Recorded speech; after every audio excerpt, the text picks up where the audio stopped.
triste, may konsihal nagsisikati, isigil yung oso presidente, importante at pinipatuloy.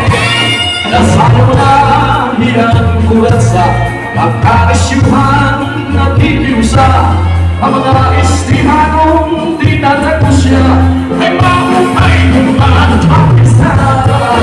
At nagkalawang niyang bigita, nasayaw kanilang kulansa, at kalala ay isasamulat na ulit, at masayaw na.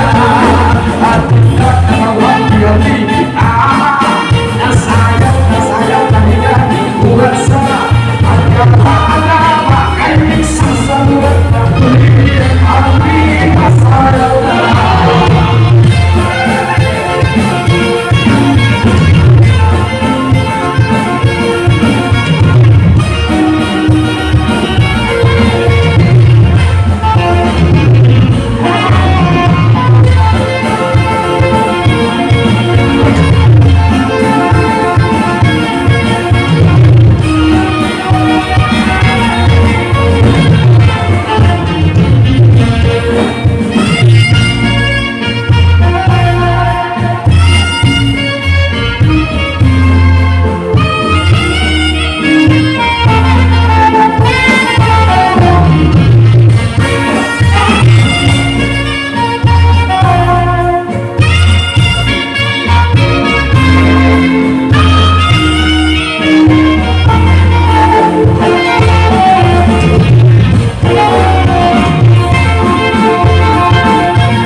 Daw salamat Board Member RV Ivardoni o Ma'am Maribik Dirunggoy ang iyong maupay nga pagsayaw hin amin